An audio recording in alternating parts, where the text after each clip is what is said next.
Assalamu alaikum, c'est Djubantankuro Kafo. Itelamo Albadima Amadou Mané depuis Danemark, responsable de la commission communication. Donc, comme Kakenyami, ni c'est Djubantankuro commission, ni Kakachale, Kiling. Donc, Nakachas, c'est avec la commission culture, sport et loisirs. À la responsable wala mu falli fatiti donc na invité do fanan soto mu yala binala le ka musique traditionnelle o ka expliquer molé donc de toute façon après ibne présenter la le jandi mbe dia modile la mbe président Amadou Koulibaly mba kontonna bureau membre be ana no malankol mbe mo be kontonna bitum wolo mbe dia modila responsable de la commission culture, sport et loisirs a été présenté. Donc, Fali Diamo. Assalamu alaikum, contrôlant par Diazam Bentula. Et selon Fali Fati, selon commission Minketa culture, sport et loisirs, selon responsable.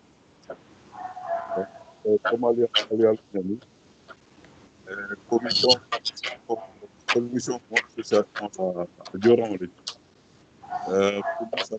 association pour qu'elle réalise. D'ailleurs, l'association pour le développement, c'est du développé, année que c'est de la région développée. Donc, notre réunion au niveau de la commission, dans sa la commission la première partie, qui est vraiment le commence. Donc, bilan commission culture, sport, loisirs, puis là la première activité ici. Donc, à la première partie, à la programme de la première partie, donc, nous le commence. À la première partie, animation.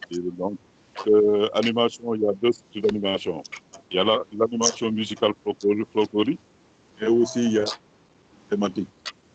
Donc, l'animation thématique, c'est lié aussi à notre patrimoine culturel, particulièrement la musique. Donc, voilà, nous avons décidé vraiment que Chérif, un membre de la commission, qui a invité pour nous parler aussi de la musique traditionnelle. Donc, merci. Bon, il a micro, ça dit à commencer le demander. Donc, nous sommes invités, Walou Chérif Touré. Donc, je vais essayer de parler un peu de qui est Chérif Touré. Donc, Chérif Touré c'est un professeur de musique. Donc, à la carrière, à la CV, donc, comment dirais-je, en 2004,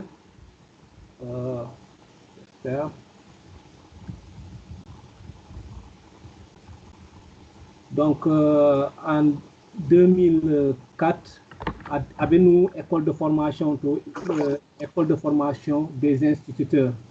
Donc, Bira Bototo, en 2007, formation sur le renforcement des capacités juridiques des acteurs de la musique. Donc, c'était en 2007. Donc, en 2015, donc, formation à l'École nationale des arts. Donc, à la diplôme Muniti, donc en juillet 2001, il a eu le bac. Donc, en octobre 2010, il a eu le CAP. En 2018, DAM, cela veut dire diplôme artistique de musique individuelle. Donc, en juillet 2019, DFESA, diplôme de fin d'études supérieures artistiques, option musique. Donc, à la Minemo, à la CVT. Donc, Halibi Media Modila, donc, nous compléter la compléter. Comme ça, je profite de l'occasion pour saluer les téléspectateurs. Donc, Chérif Diamo Béboulo. Yanni, avant de commencer, c'est les couture Mandimot. Ah. memori daal bi ak ay musico karan ay fonk bon donc tegun tello ma folo mu jël yàlla ça ok moto ñaari oui effectivement donc assalamu alaikum be groupe mo be content donc comme nekke bayam présenté ñam tolum Chérif Touré donc binum karandiro la séju binum bata jeeto nata concours kafmi école nationale des arts alors kabri admito to j'ai fait là-bas 4 ans donc ouais pour le diplôme pour le ko donc diplôme pour le ta folé dami binum soto nata na maîtrise en musique donc j'ai travaillé sur la musique traditionnelle mandingue. Voilà, donc comme on était pas une personne, non, ma foi, musicien est à faire le coup de donc il est musicien, donc il est jallial, effectivement. Alors, j'ai été un peu inspiré par Lucas de Sédhiou, parce que Montréal de Sédhiou a été toujours connu comme étant une ville d'orchestre, une ville musicale, parce que Lucas est à Sédhiou depuis le 4 octobre 1954.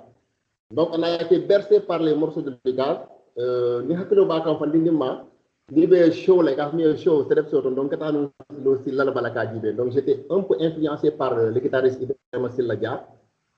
Du coup en classe de terminale j'ai essayé d'apprendre la guitare avec Dandan Djedjou Abdoulaye Dandan Djedjou donc atolum karmomat alors de fil en aiguille data Dakar j'ai approché des musiciens bitum domandoma faut commencer que jouer groupe Voltaire. Natana Mourou Sédhiou, j'ai joué avec Dandan Djedjou au niveau de son orchestre, le Badois Orchestra. Alors, donc j'ai pris le goût, bon, comme il me 40 € là, Nathan Miranko, je préfère que musico 40, bah, on a 40 € là, la musico là. Yo, doko bien mis à l'enco, à que flot le bolé nyona. Nathan a concours, depuis ça, mon professeur de musico, Mour Sate Konaja. Donc, on a roulé ensemble musico la Carola quoi. Yo, d'accord. Yo, Hamibi, comme aya fanyami, donc à la domaine moti, wala mu musicoti, wala nambi commission culture, sport et loisirs. Donc, nous à la projet, donc c'est de parler, comment dirais-je, de la musique traditionnelle, mandingue à l'instrument, tout ça. Donc, au bas de la projet, qu'on a notre premier invité qui est Chérif Touré. Donc, monsieur Kacha commencé nolé. Yo, Chérif Touré, mon keta temo wala mo ñinti musique traditionnelle la musique traditionnelle mandingue. Yo, mon keta musique traditionnelle mandingoti à la instrument, la fabrication. L'aftale ye wolle fomole demandi musique traditionnelle à la instrument il la fabrication et consort anata ñadini voilà une question vraiment c'est une question très importante donc musique traditionnelle mandingo ni a guidé la de instrument la wala ka les instruments à percussion wala instrument minul que boussa comme min kada tantan on min kada jimbe il y a aussi ce qu'on appelle les instruments à cordes tel instrument à cordes man min kol ne min lomba ke wala min ka orat yo sa instrument à percussion ni ajibe sabale bide ke wala karo o sabol ka polier dilan jaw ko tire ndew anin ko tire ba o jilan jaw anin ko tire ndew anin ko tire ba sabalom bari idala nya man kilinti idala da kulol min fana law kulol fana man kilinti ilo do ko musical carola ni ajibe jambaron kono e ko do ko min ka ni lo rolol ko fana man kilinti donc ni e kutiri bata ni ajibe atel ke dada yiro la mi alon ka be sutiare ne kutiri bata sutiare andu e ka dada ba kulo la mais ba coton ba seno kulo ka dada wala parce que ba seno kulo ni abusa ak noto le bondi ka mi des notes graves parce que musique o kono abidé le ka mi des registres donc il y a le registre grave wala notol mi alon ko kanko kuliale kanko warale il y a le registre médium wala notol minul ya alon ko et kanko tar kanya ni ne ani ya ce qu'on appelle les registres aigus wala notol mi alon ko kanko messiale yo sa ko tiri ba min jamba don ba kel atele ke notu bal bondi man ni ko fonka fole ba ko duma julo dal man ni ko na ko ga o nyamul ko duma julo do wala ni not kan kulu bal yo ni ko tiri ba bataje ku tiri ndum bije ku tiri ndum fana afana no rolo wala munti wala registre médium atele ke kadiam donc dans la musique ka fole accompagnement atele ke rythme ko si naate rythme folo rythme am ka bula ako rythme tilo no ko si birin jamba don do folo la fa be ban donc ate c'est en quelque sorte le métronome donc atele ke mesure ke e bitu dol ko sa atele ka yo ni ko tiri ni mo daje gilan jam bije yo gilan jam fana jama e ka jana ba muso akulol la walanto minaw kulo parce que wala ke permettre registre bondi ka fami ko registre aigu donc o registre aigu yo ak kanke messial donc ko tiri o gilan jam ni jamba don be keri yo mo kiliye bala luwo ko no te don o gilan jam wala ka samba atele ko suroki kendunge doye donc gilan jam wala ko mol dondi donc c'est en quelque sorte ce qu'on appelle dans la musique moderne le soliste atele ko soloke donc wala les instruments à percussion carole musol la carole fana abide le ka ko di tantan yo di tantan miran nomu et que mim bitindi baignoire e dio ko baignoire ko ni miran bitindaka o di tantan fana abide le ka ko si nyami pour ay note grave bondi abide le ka bu sa nyami pour ay note medium bondi abide le fana ka ko si nyami pour ay note no sol bondi yakala mutal yo no bataje il y a ce qu'on appelle les instruments à cordes. Ça, c'est l'instrument le plus important chez les mandingues. Et qu'à fait, c'est l'instrument roi, c'est la kora. Yo kora, bien du bien, à bon son, l'on a les bons sons pour la faille. Doluko a botan en Mali, doluko a botan en Gambie. Continuez. Jandimbe futalo. Oui. Hekkato ko jandimbe futalo to. Ko yalone ko ila mistiko ka safela. Et que kumul safe nyame que mistiko fane ka safe wolu nyam. Duma man ngol wala? Non, yalone tubabol le. Yalone tubabol ko il faut dore mi sol la si. Ouais, dore mi fa sol la si. Dore mi fa sol la si. Donc il faut être yo sotole. Bon la fontel la man ne ka kunda fontel fa yo sotole ba alphabet sotole ba pour que bis ko ta ka sanke quoi. Nekke ba et question me pose la question d'y aller pas. Ça c'est une question très importante. Donc, je vais faire un peu l'historique maintenant et qu'il faut do, ré, mi, fa, sol, la, si. Niaje tu babol ka do, ré, mi, fa, sol, la, si. Histoire au botana, voilà, il y a une relation entre musique et dino thème. Histoire au botana, kila fula bala. O kila fulol, alors le kila lomu, o minkata insati, ane minkata e ka fa yaya. Annabi yaya. Yo ensa wala nata ko annabi yaya e pra ya baptisé o annabi yaya chez les chrétiens ka fatale Saint Jean Baptiste annabi yaya nata son ay ensa baptisé bire aya baptisé fakaban yo talibé ek mono ka fanya les apôtres wala ala ani milkata jonna Jésus ni milkata jonna les apôtres ina tana foko iko bawo yaya le ensa baptisé bari alinga duwa kay ni so duwa yayaye nyin kamala tele ne kila baptisé o duwa inata fo latin kanla e kay ko o duwa ko ne kay ko ut kayant laxis resonare fibris mira gestorum familitiorum solve politi labirayatum o sancte iones prio duwa kay après des années durant walido bije musical fannala e ka fay ko Paul Diacre o Paul Diacre ani ka mi guido da réseau wala na da kam may ko doit on va prendre chaque première syllabe de chaque vers mbolo tala ngi musical to diala ina tana ut kayant laxis utta. Non, Niadjibé, la note de Do n'existait pas. Donc, Do, à to follow, à to koto, nous, l'ancien nom de Do, c'est ut. Donc, ut qui est en l'axis, yo ut l'état. Résonare fibris, polo la note de Ré, nico Do, Ré. Mi resistoron, la note de Mi, Do, Ré, Mi. Fa minutioron, la note de Fa, Do, Ré, Mi, Fa. Solve politi, la note de Sol, Do, Ré, Mi, Fa, Sol. Labiréatum, la note de La, Do, Ré, Mi, Fa, Sol, La. O sancte iones. Ils ont pris le S de sancte, a mis le I de iones, ça a donné la note de Si. Donc, au Do, Ré, Mi, Fa, Sol, La, Si, abato doua la bala yeminke, annabi yaya, ka faye Saint-Jean-Baptiste. Tu vas voir, il y a le notol. Yo, pour que nous ayons question, car fait que notol, c'est juste une convention. Après le Québec, les notes de la musique.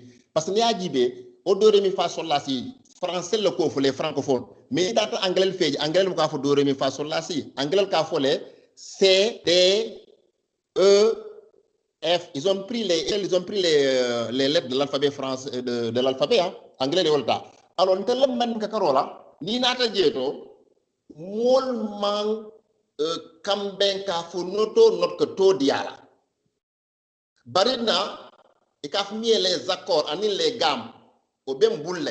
Mais notre to, ni gamolta, chaque gamme a la correspondance au notre qu'on diala. Comme Nico par exemple syllaba, man Nicole ka fait le syllaba. Au syllaba n'ajibé, ce n'est rien d'autre que la note de Fa, to babol boule. Nico Silandéon, ce n'est rien d'autre que la note de Fa mineur, to babol boule. Donc tel, on a juste quelques appellations, mais bari manque bien que notre beto bondi. Nous avons une recherche auto, même il n'y a pas toutes les notes n'ont pas de nom dans la musique traditionnelle mandingue. Voilà, parce que recherche que le faut c'est du mafon, il faut que tu Gambie, tombi mam moyon surtout que tu au Mali mafon, c'est que nous le dire. Mais maninkol man il man notre beto bondi folon.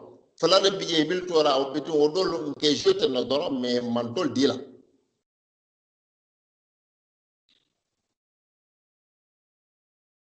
Allô? Allô? Modole, ko sans fa modole perturbé là. Mais là, comment follow moi baké, surtout notre la carola, minketa, ninkol la fonko la carotte quoi. Donc, il y a étendu le kofula le bekeria. Non, je dis. Non. Allô? Ouais. Ouais, encore que les Français, ils ont trouvé les 7 notes. Ils ont trouvé Do, Ré, Mi, Fa, Sol, La, Si. Il y a bon Dieu, soit la balaye minke annabiya. Mais tellement nous la carola, 7 notes, matol be bon de folon.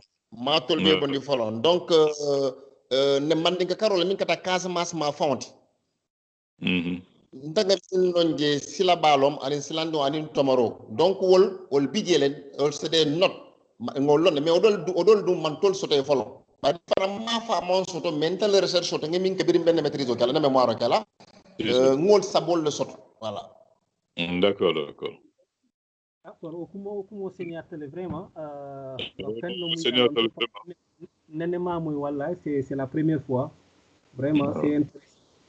Donc Chérif Hamidimbe continue la kachala munketa instrument fenkoti traditionnel olti. Donc nga jele instrument dol bigé dulu sabale bela dol dulu fo dulu warawula dulu tanninkiling. Donc manding choral tata iko dulu moinninkiling. Mais pourquoi cette différence? Aux différences voilà. Pas cette différence. Voilà, très bien. Donc une question moro, c'est une question très importante Amadou. Voilà, au niveau de la kora, au niveau de la guitare, pardon, le guitare, il y a ce qu'on appelle le manche. C'est-à-dire que quand c'est l'instrument, on ne parle pas de la manche, on parle du manche. Donc le manche de la guitare, il y a des cages, il y a ce qu'on appelle des cages. Au cage, tu vas trouver là-bas 12 cages. Donc, aux 12 cages, ni de la jouer à connaître le dit la mine ou le fatata. Donc, il y a comme quoi, tu vois 6 cordes, mais il y a plus de 6 notes. Parce qu'au note kilumbala, corde kilumbala, au 6, il y a 6 cordes. Au corde kilumbala, il y a 12 notes. Corde flangeant fanambala, il y a 12 notes. Ça te fait 24. Sabanjang Fanan Bala, il y a 12 notes. Donc, tu fais 6 fois 12. Et alors, au tambi de Kora, la Djurotile. Alors qu'au Kora, il y a des Koras, ils ont 21 cordes. Il y a des Koras à 22 cordes.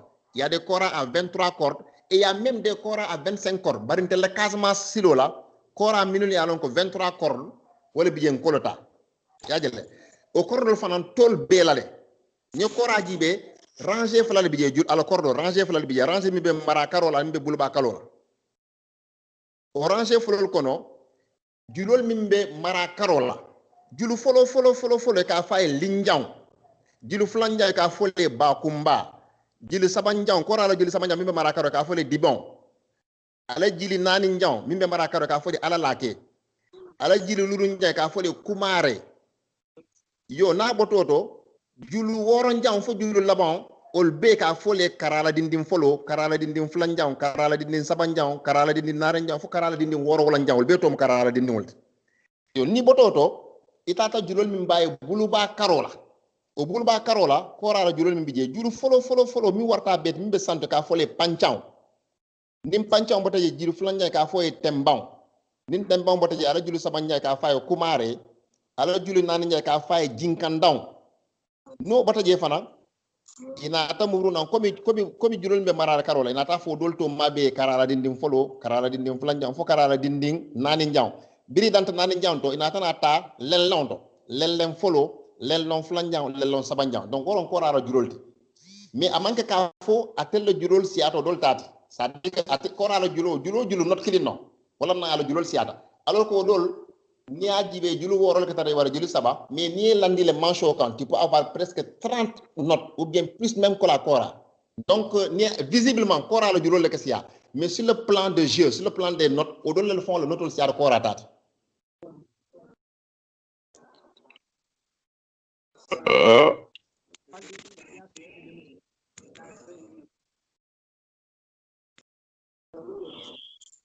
d'accord dal vraiment tellement long tellement long mais kora fana ni be kora jouer là et be kora va koso la quoi est-ce que à part au 21 corol wol mon wojulu julu mon ni kilon là est-ce que était do son fonko do bondino la natala be kosiro la quoi comme par exemple kajele dal vraiment ni koratio be koso le kajele dal vraiment a bulota aka fonko ta aka kosi a bulu fonko la quoi bulu kondimo la ake bateau ko aussi à Boulkon. Ah. Oui, effectivement, que c'est parce qu'il y a un courage de jouer là. Killing Katara Syria, d'accord, que courage du lol aussi. Mais au courage du lol il a des techniques de faire en même temps la percussion. À Kaboulkon, on a à Kofalol Boussa. Donc, au falol, ça joue le rôle de la percussion. Voilà, quand je fais à la 42, je suis encore avec courage bateau aussi là. Ani courage le couloir, même il y a d'abord aussi là.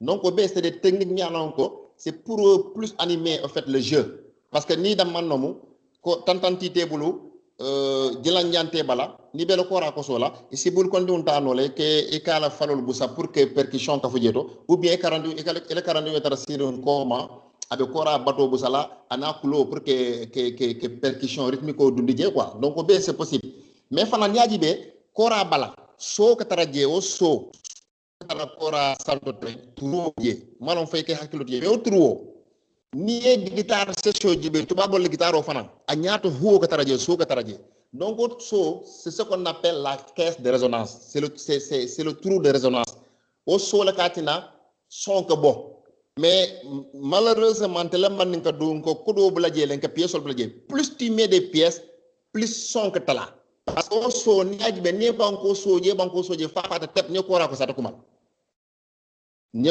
kora ko si ata kumala donc so alors rolo wala ñe tantan fana jibe tantan duma ho ka taraje il a le même rôle autre mais malheureusement on n'a pas compris ce système d'acoustique tel que ko do le bladje ni contenta même si tu mets une pièce ça diminue la force de résonance de la kora donc wala na ñanta ka éviter ni ba ko do di la kora tiola ngi sio landi wala la poche kono mais autour ko ni ka ke doron ak kora la musique fala ka fala do mando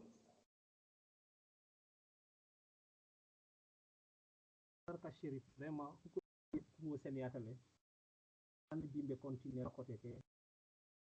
Je vous entends pas bien.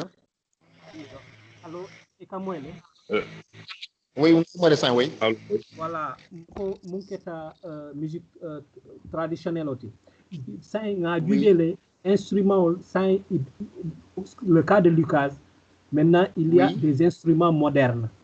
Mais on a il faut bien instrument traditionnel obligé, moderne obligé. Comment cela évolue?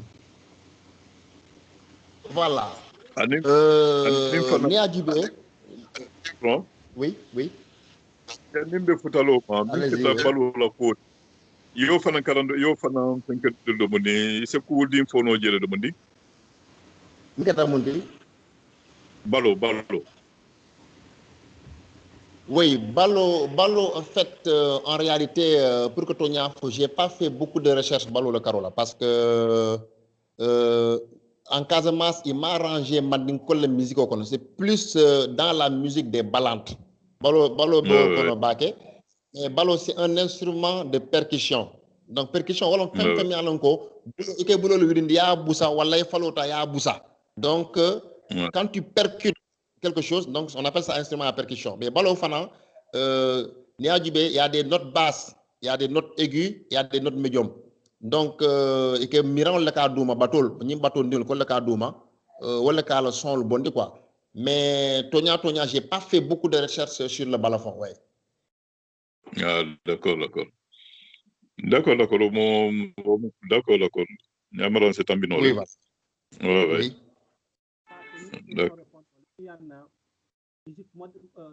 Instrument moderne, par exemple, comme le cas de Lucas, comme ça. Oui, effectivement. Bon, il y a nous, ne Mandinka Mafon, on a nos instruments. Donc, on ne connaissait pas les instruments modernes. Donc, c'est avec l'arrivée de la musique salsa vers les années 40, 50. Donc, il y a influence on a.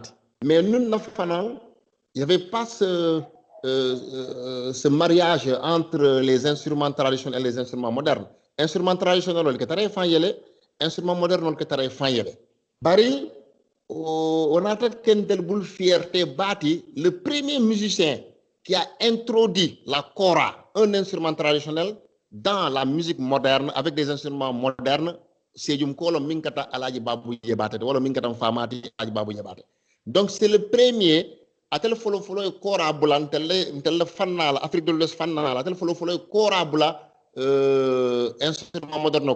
Donc, voilà, vraiment, ça, c'est une grande fierté. Lucas de Sédhiou, donc, ils ont fait ce boulot-là. Ce n'était pas facile, hein, parce que Kora, la Kora a ses réalités. Donc, sur le plan de la tonalité, pour que Kora Tayaboula, par exemple, des gens qui jouent, par exemple, dans Do majeur ou bien dans Fa majeur, c'est un peu compliqué.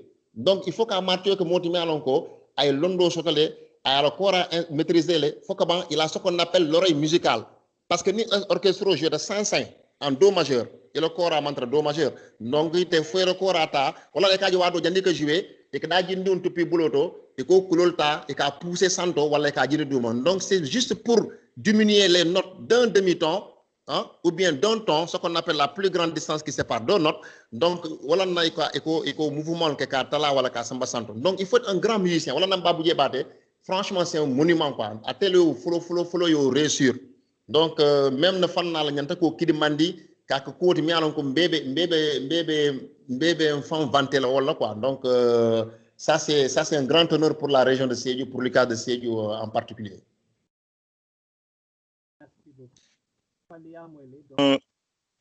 Ñami remarqué fana.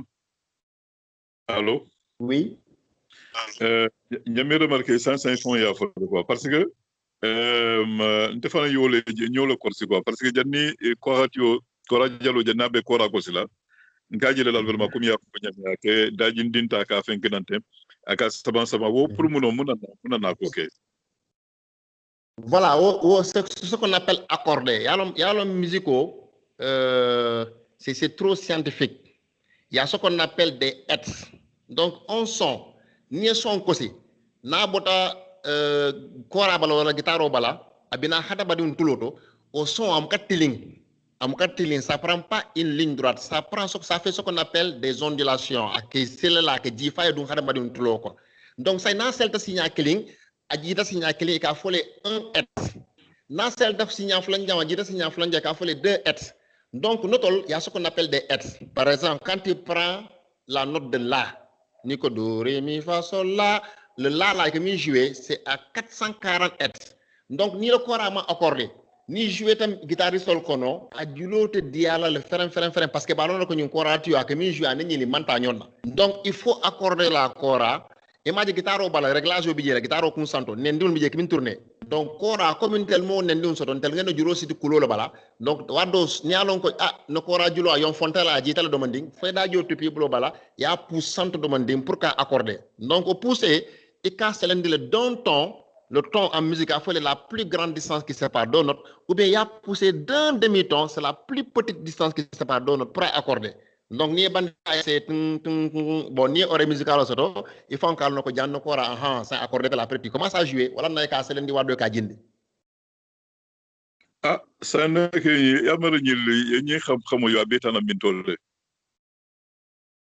Oui, il y a l'homme tel le plus souvent, on pense que Toubabol les Nilbenatija. Mais les Africains, ils avaient toutes ces connaissances-là. Hein. C'est vrai qu'une telle Afrique, Mouka Safero, ok,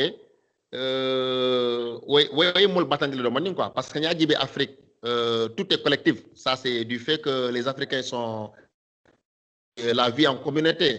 Parce que même la musique, la définition de la musique, quand tu vas chez les Toubab, ils te diront que Jean-Jacques Rousseau a dit. Telle personne a dit, ça veut dire que chez les Toubab, c'est une personne qui parle. Mais chez les Africains, mot bien que jamu nyonna. Donc, il faut le mandinkol ko, hanimba masalo faut le mandinkol ko, surwal ko, jolal ko. Donc, on n'a pas pris la responsabilité d'écrire. Mais ni londo bidjane, et ça se transmet de façon orale, de génération en génération, ou de par la voix du vent. Ekokumol moy kalon ko jang mais londo le mi alon ko ameta janne mais parce que tubabol mannikin de korala e mannikin de korada dala e mannikin de accorder lan tel nim fonso accorder lan mais ñaaji be fanan itali ni le règle lom les tubab ni tara tubabol la silo la ni le règle lom mais tel mu ko règle respecter parce que les tubab je vais vous donner un exemple briller hymne national au Safé Sénégal briller bandi ils ont appelé Herbert Pepper prêt à jouer mais à juin né ani le silo là en musique au Mukadiano à juin à Mukadia mais là comme c'est une musique africaine tu vas utiliser ce qu'on appelle le mode de fa lydien il y a des modes qu'on appelle les modes lydiens les modes phrygiens au modol tel le tamu hado modol fond wala nan tel ñanta foro hado modol fond tubabol le natan kono et au modol ta il y a 40 après tel tubabol fond il y a le taux diala donc tel bi les jeunes artistes wolom na do côté ko modol yafasindi bulu ka tane bulu ntel ngem fon sun tol dira parce que tel la tam parce que modo manto babo aben tel da manabulu donc le mode lydien là bi ñaaji be hymne national joué wala kono et ce mode là ça respecte pas les règles les normes de la musique occidentale donc ça n'a rien à voir tel ni fon sun silol tel ni fon sun silol donc et mamol nikindi fin là donc le seul mal est que man safero bare ba do man nan tel mimbe o fanna la nga jibe mbe kool sa fela ñaami nga recherche ko donc nga bar wonya ndakal ndel fanan do côté effectivement comme tubabol ya ko ñaami ko la parole s'envole l'écriture reste donc oui wala mën na dépoti wala nan donc maintenant avec la nouvelle génération là donc on doit tout faire nak culture donc qui ça fait pour que la génération future et financer tentarajito donc effectivement c'est très intéressant donc hanni bi be ñinin kala atodu munketa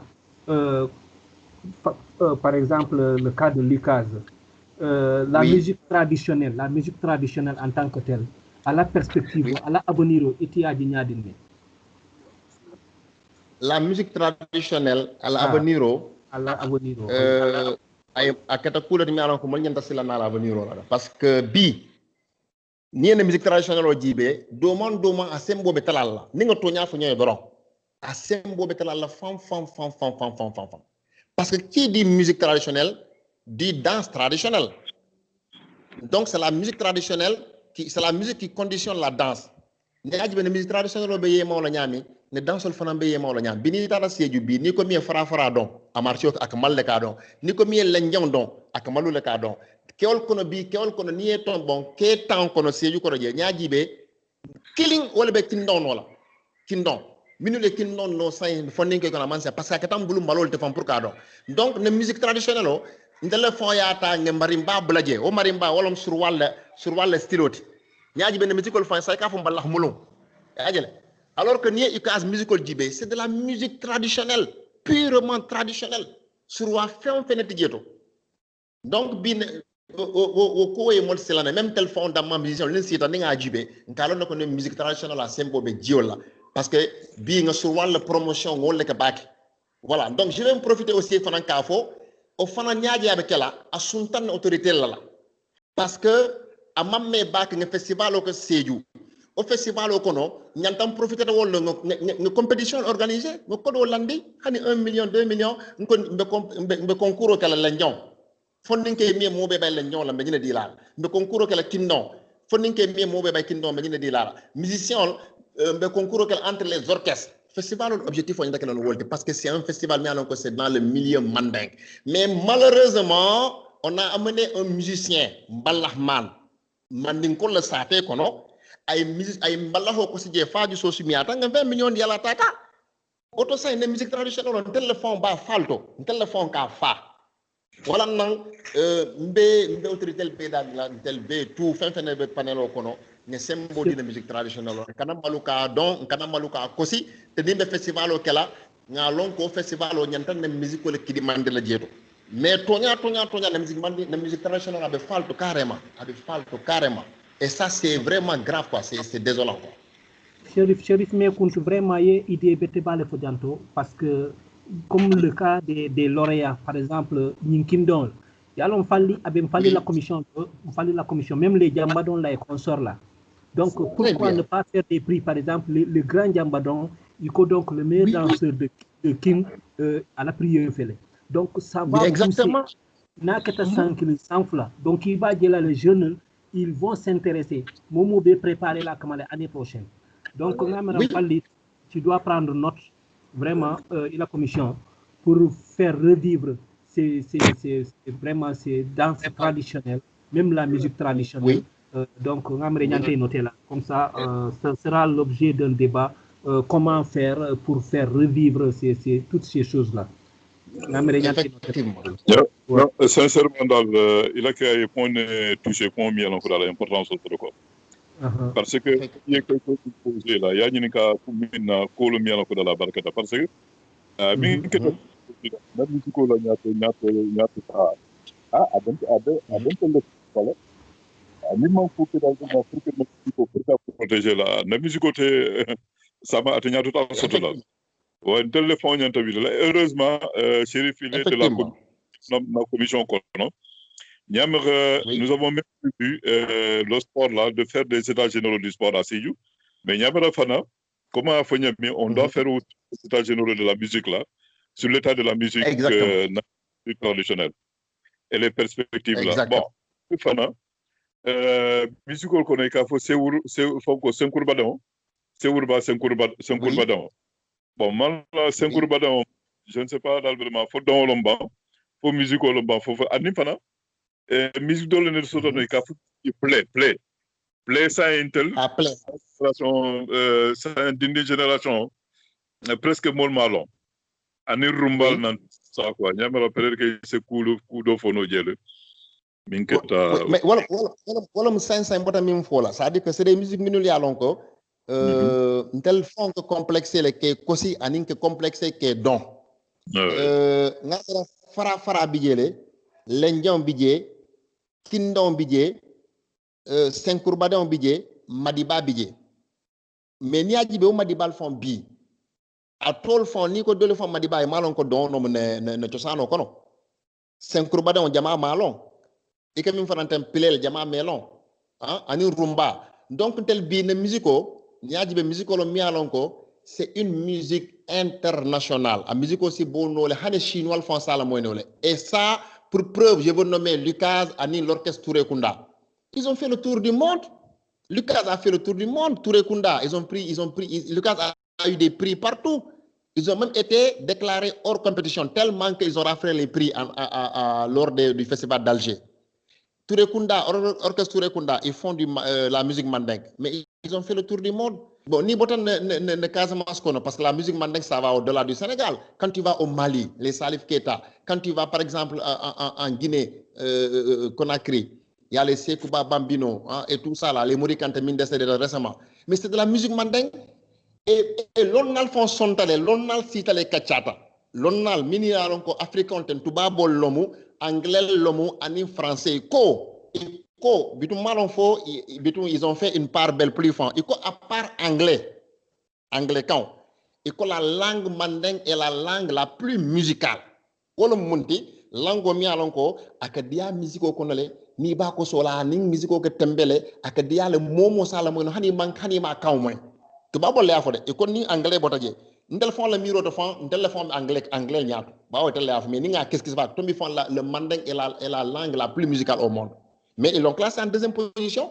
Mais maintenant c'est une telle Casamance c'est du mafon la musique traditionnelle mo be ko sur dindul be ko sur akon la say. Ni manifestation be keri kam balla hola teggeto. Ni fol nga festival organisé, tel fond nga festival organisé, tel fond ko wari sek la nati ay balla ho kosina sate kono. Mais comment voulez-vous que la musique mandingue soit promue? La musique mandingue n'est pas promue, mais c'est sur la base de la négliger. Donc, il faut que nous cultivions, comme nous avons 6 organisés, dans le monde, nous avons sembo di ala koteke ikaze muruna bi fondin kelbe sejul mi alon ko ikaze morceau jeune ani guitare la birin commencement fo fin il y a des musiciens bi ni ko bi seju fondin kele jeu musical la bi pour ikaze neke ba nda fonta haja lang guitare ma fondin kele bi mi alon ko wolente bay guitare la signa wili kili be Dakar yanto mi ali ngay kili nay muruna seju ne guitare di la nana ikaze murunda noto c'est possible. C'est bien possible. Donc, c'est ça le problème. Mais sinon, il y a des solutions.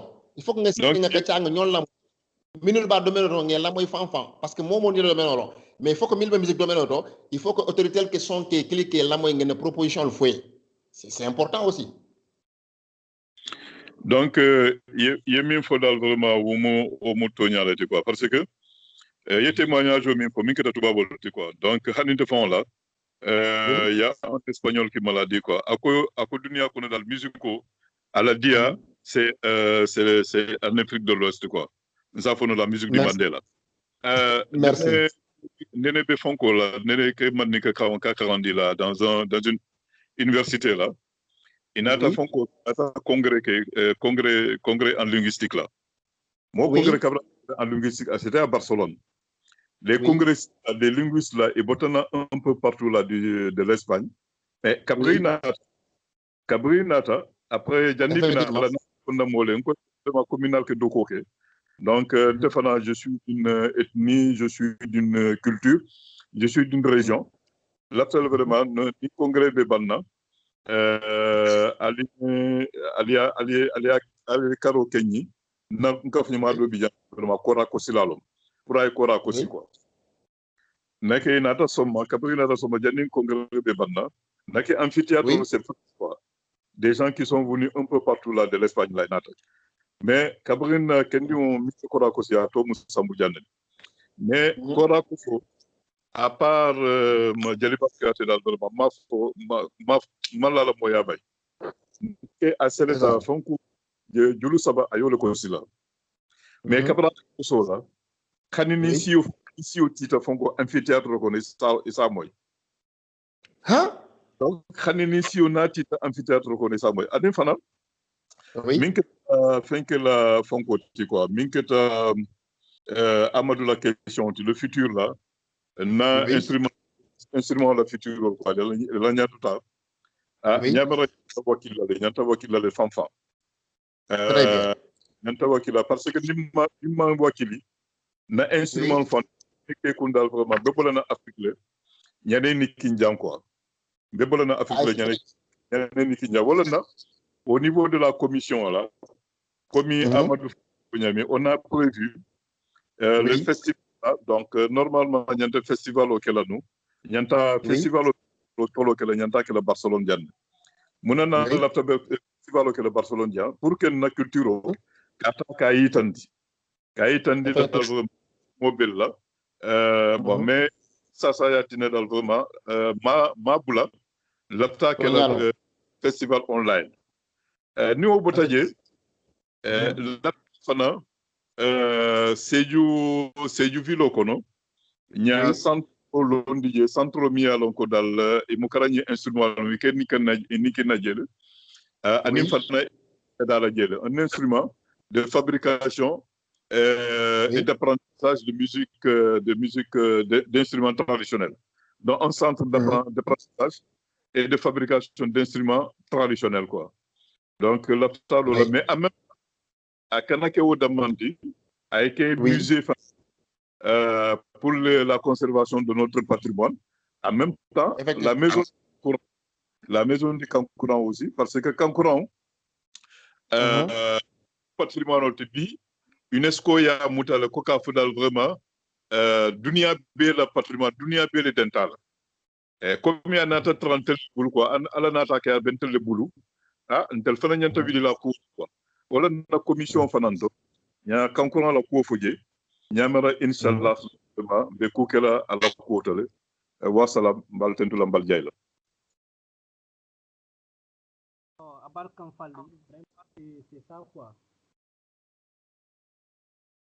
Chérif allo oui tanke kuma jamal le natina vraiment mu yalon te intene melon te ngalon ne siatale mu yalon ils se disent mandingue mais ils manient la penkolon choral ni instrument traditionnel vraiment be i remercier la kacciate jam fala baake vraiment si ngamera fo lundo fana min femo do dalale comme ça nga ko kaccia avec les responsables de la commission culture, sport et loisirs. Donc, comme il y a Fonyami, donc, Mamarambe Kacha Fenkela Djane. Donc, Chérif, Média Modi, il est là, qui donne la mot de fin, Yadi. Qu'est-ce que tu diras aux membres de Sédhiou Bantankuro et à tous les Sédhiouais, et la mot de fin? Voilà, donc, je suis content là. Vraiment, je suis très fier de notre groupe qu'on a Sédhiou Bantankuro. Parce que le groupe qu'on a Biniaji, il joue un rôle il n'a pas sur le bac. Parce que ça permet, c'est vrai que bien maintenant, quand nous avons dit que nous avons dit que nous avons dit que nous avons dit bari Sédhiou Bantankuro yatinale nke ben nke kaccal ko comme min katani sifade mo tan min nak ñon so hakkilo donc mbeddu wala groupe ñi ala e barko noato fan fana ka fo fana vraiment parfois c'est difficile quoi parce que tu ba bolle mon coloniser français quand dundim bulu adundim bulu fo ning ben kan fon fala ñajibe man ninka kan anim man ninka kuma kan la ke doyaje bakele donc si hakkilo tije fana ke kaccake minen yalon hanin be ndol fana jibe la proposition non nga kaccake nga jibe mala be gagner la nga man ka kon dam man fofu nga bandi parce que c'est important quoi vraiment c'est important mais la culture fana be ngam buje nga sama parce que la culture est très importante bi ñaaje bi les américains mo be ke anglais quand faut mo be ke dum comme américain ke do ñam c'est à travers les musicaux. C'est à travers les musiques les clips ils ont véhiculé beaucoup de messages donc pendant ça qui est non donc ngamra tel do ko den fondinkel mais ne ke bal yakata bakale e kaso ko yakata vraiment be douale minul band alma kafrne mekale minu fana be baluli arma ala yesu si maya ba ani jada ken yalla donc mbataw na damin wolom ke hommage ko e kaso collier comme min taw mo mol permettre mais nalienso e kaso premier orchestre minul benu njeto lataka foké tofo ani moy instrument mi jouer donc il y avait Messa Diallo à tel benu guitare solo, il y avait Bele Djete à tel benu guitare basse auto, il y avait Brahma Mané à tel benu guitare accompagnement auto, il y avait Philippe Djedjou à tel fananka basse auto bassiste la benu nje pour ni do problème so do sina, il y avait Babou Djebate à tel be korato, Abdou Kunta Djete à tel benu saxophone auto, Djaliba Traoré a fananka guitare le genou et cas premier orchestre auto, Mamadou Kouyaté avec percussion no genou tantan, Dabo Dabis a tel que tumba genou, Daouda Sadio a tel que tembalo genou, Sedou Ndaw atel ke den kilo lanu bala sidibe min banta mamme bake atel fanan ke den kilo lanu ikaz Ibrahima Tall fanan ke den kilo la Madi Kuyata benu mairie to do ko la atel fanan ke clarinette ko sinu arfan jete atel ko trompette ko si jimme jete ka fatale PC jete fanan ke percussion ko sani den kilo anin dudu sidibe fanan ke den kilo la donc minul bante ko do anma ka famne mekale min be balori alma so basi man jar kende abala wa salam ngal be ko ton fam ngando fanan to moy lenu ka fay bambino d'enfa ngamo fanan benu jele. Oui, Bambino d'enfant, c'est la génération qui suit après. Pour faire un bambou diane, c'est l'agnol bino nyonka, Ibrahima c'est la diagnol. Voilà, il y a 3 générations. Il y a la première génération vers les années 1954. Oui. Voilà, Bambino ils sont venus, c'est la deuxième formation. Après, il y a la troisième aussi. Ah, d'accord. Vraiment. Une autre fois, on va revenir sur tout ça, Inch'Allah. Justement, vraiment, comme ça, on va bien parler même de l'UCAS. Comment faire vraiment pour l'UCAS, la Tagnato, de toute façon, on va me kachala kula le côté. Vraiment, à Barka Massire, à tout le Chérif Touré, à Barka Fanfan, vraiment, il a il répondre à l'invitation là. Vraiment, bien remercier là, Fanfan. De toute façon, Benyon. Et puis tu es aussi de la commission culture donc ñato la fana be katcha la ba ki le la tradition la culture la be katcha la ko la pampa mfalli donc il fana il a mot de fin qu'est-ce que vous avez à dire pour à tous les téléspectateurs et mon associé de mon donc c'est une call c'est un membre be konto na be jayla ñamra kacal ni ndotana min ke dalante kacal mi yana ko dalla ay nafa ko do baki ay kujamala ay kujama di tampi et que insa ko no taron fana mo wole de taron mo ko dalon wole ima ko bi don ko ni yalla no bi don bi yalla sa ko bolo taron di vraiment Chérif la ñu intervention dal vraiment ay karandi ba kala londe jamale di molla mba tentulam ba jayla ñamra wol fana mo fana na commission fanana la finna kuti ke londo ta ke ñom informé ke kibarol di ñonna anim fana min fana tendal vraiment ke wili ke lonna na ado la kola ke lonna na culture la kola ke lonna na ciosano la kola mba tentula mba jayla et responsable commission communication vraiment be jayla be tentula yatina dal vraiment fo kenyi émission c'est une émission organisée non bi fana fenki et l'âge de du maintenant là amanna no abulol be mutadin donc ba fana tentula ba jayla wassalam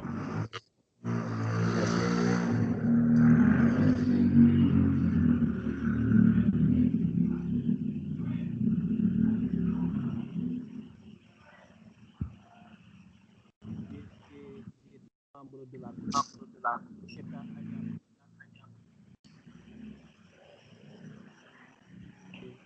est à Maroc pour bébé commission de toute façon avec le temps Allah be kapulale comme ça débat et dia kacha et dia idée les enfants donc demo be remercier là